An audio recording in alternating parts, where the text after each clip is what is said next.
തുർക്കിയിലുണ്ടായ ഭൂചലനത്തെ മരണം 400 കടന്നു. റിക്ടർ സ്കെയിലിൽ 7.9 രേഖപ്പെടുത്തി. നിരവധി കെട്ടിടങ്ങൾ നിലംപൊത്തി. തുടർചലനങ്ങളിൽ സിറിയയിലും കനത്ത നാശനഷ്ടമുണ്ടായി. വിവരങ്ങളുമായി കരിഷ്മ ചേരുന്നു. കരിഷ്മ, തുർക്കിയിലുണ്ടായ ഭൂചലനത്തിൽ മരണം 400 കടന്നു. രക്ഷാപ്രവർത്തനം എങ്ങനെ തുടരുന്നു? എന്തൊക്കെയാണ് പുതിയ വിവരങ്ങൾ? അതേ ആതിര, തുർക്കിയിലുണ്ടായ ഭൂചലനത്തിൽ 400-ലധികം പേർ മരിച്ചു എന്നാണ് ഇപ്പോൾ ലഭിക്കുന്ന വിവരങ്ങൾ.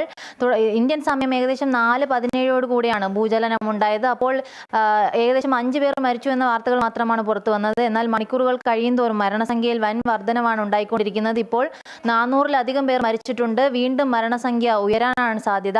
നിരവധി കെട്ടിടങ്ങൾക്ക് നാശനഷ്ടങ്ങൾ സംഭവിച്ചിട്ടുണ്ട്. അതുപോലെ തന്നെ ഈ കെട്ടിടങ്ങൾക്കുള്ളിൽ നിരവധി ആളുകൾ കുടുങ്ങിക്കിടക്കുന്നതായ വാർത്തകൾ പുറത്തു വരുന്നുണ്ട്. എന്നാൽ വരും മണിക്കൂറുകളിൽ മരണസംഖ്യ ഇനിയും അധികം ഉയരാനാണ് സാധ്യത.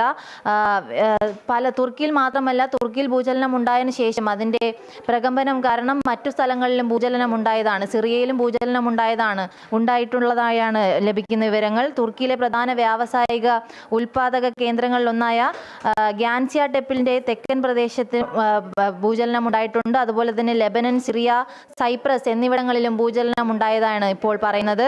അതുപോലെ തന്നെ ഈ സിറിയയിൽ ഇപ്പോൾ മാത്രമല്ല, പലതവണ ഇതുപോലെ ഭൂചലനങ്ങൾ ഉണ്ടായതാണ് ലഭിക്കുന്ന വിവരങ്ങൾ. 1999-ലും ഭൂചലനം ഉണ്ടായിട്ടുണ്ട്. അപ്പോൾ റിക്ടർ സ്കെയിലിൽ 7.4 തീവ്രതയാണ് രേഖപ്പെടുത്തിയത്. ആ സമയത്ത് 17,000-ലധികം ആളുകൾ മരിച്ചിട്ടുണ്ടായിരുന്നു. എന്നാൽ അതിനേക്കാളും ആ അളവിനെ വെച്ച് താരതമ്യം ചെയ്യുമ്പോൾ അതിനേക്കാളും ഉയർന്ന തോതിലാണ് ഇപ്പോൾ ഭൂചലനം ഉണ്ടായിരിക്കുന്നത്. 7.9 രേഖപ്പെടുത്തിയ ഭൂചലനമാണ് ഉണ്ടായത്. എന്നാൽ അങ്ങനെ നോക്കുകയാണെങ്കിൽ വരും മണിക്കൂറുകളിൽ കനത്ത നാശനഷ്ടങ്ങളുടെ വിവരങ്ങൾ അറിയാൻ സാധിക്കുന്നത്. അതുപോലെ തന്നെ 2000-ലും തുർക്കിയിൽ ഭൂചലനം ഉണ്ടായിട്ടുണ്ട്. 2000-ൽ 2 തവണ ജനുവരി മാസവും ഓഗസ്റ്റ് മാസവും ഭൂചലനം ഉണ്ടായിട്ടുണ്ട്. അപ്പോഴും വൻതോതിലുള്ള നാശനഷ്ടങ്ങളാണ് ഉണ്ടായത് ആതിര. ഇപ്പോഴത്തെ അവസ്ഥ അവിടെ രക്ഷാപ്രവർത്തനങ്ങൾ തുടർന്നുകൊണ്ടിരിക്കുകയാണ്. മരണസംഖ്യ ഉയരാനാണ് സാധ്യത ആതിര. കരിഷ്മ, തുർക്കിയിലുണ്ടായ ഭൂചലനത്തിൽ മരണം 400 കടന്നു. റിക്ടർ സ്കെയിലിൽ 7.9 രേഖപ്പെടുത്തി. നിരവധി കെട്ടിടങ്ങളാണ് നിലംപൊത്തിയത്.